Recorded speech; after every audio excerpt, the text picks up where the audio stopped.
And what that means is there is no room for error for Arsenal, including in that game against West Ham, which you would say is the trickiest of their remaining fixtures? Yeah, I would say yeah, because obviously West Ham are fighting to stay in the Premier League. Obviously Palace got their final, but that's not an easy game. No, it's more about the fact that they have something to look forward to at the end of the season. Yeah, you know, we've tried to predict all season. We've been asking this question since, I think it's November. We always expect Man City to go on a run. They've been unbeaten for a long time now, especially at home. I think that's 15 or 16 at home. Tomorrow's just a massive, massive game because we always talk about momentum, don't we? And then Arsenal open up the door for Man City. Man City go to Everton, the draw, but then it was the way and the manner of Man City got back into it. They could think, actually, we're still in it now. The win today against Brentford, and now the pressure's back on Arsenal tomorrow. I mean, if Arsenal were to win tomorrow against West Ham, I would say it's done. I would say it's done.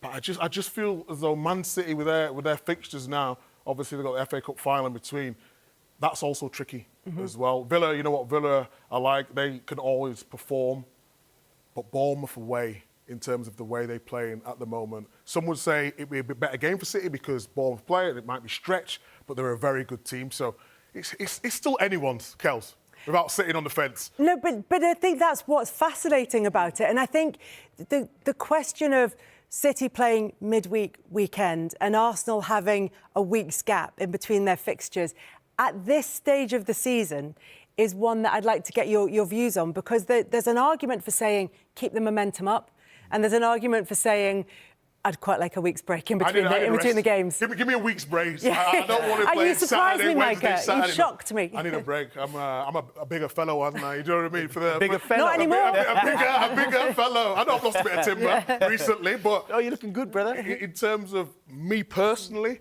I would just like that extra rest. I think psychologically you would like the rest. There's a case for momentum.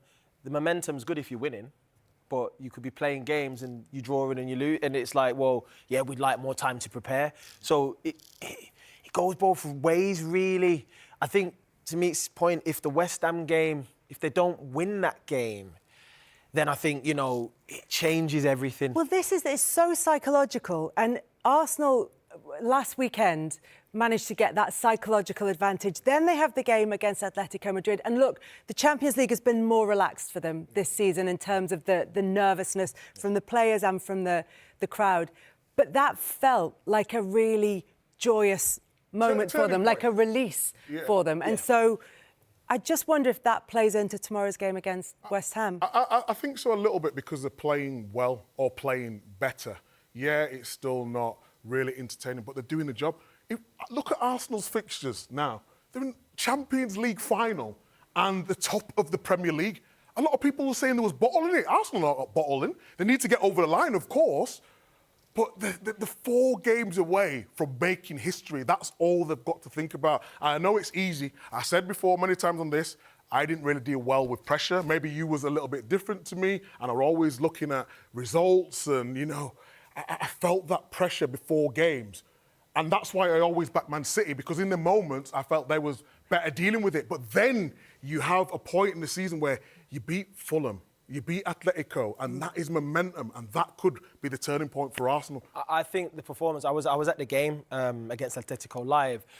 The atmosphere was incredible, and I think the belief rose within the group. We also saw a different type of Arsenal in that they were playing for Gyökeres. It became the force of nature that we were anticipating he was going to be in the league, throwing defenders around, and nobody wanted it. So if you're looking at Arsenal now, going into open games, they've got different ways of playing. They can be chameleons. One game they could show up and it's a Gyökeres day. The next day it could be a Saka. We're going to focus down the right-hand side. The next game it could be something different again. A low block. Yeah, it's whatever they're prepared to do. So I think they've got so many different ways to win. I think with City now, we know what we're going to get. We're going to get the other team potentially getting a few chances. Can Donnarumma, you know, save a few shots here and there, because they're playing a little bit more expansive, a little bit more open. And I think with Arsenal, they're keeping it a little bit more rigid, a little bit more, you know, we'll do whatever it takes. You know, we don't need to win pretty. We're prepared to do the dirty work if we have to. And I think looking at Arsenal now, psychologically, they're in a fantastic moment. Can I just ask you one more question on these fixtures? Are we not at Bournemouth on Wednesday?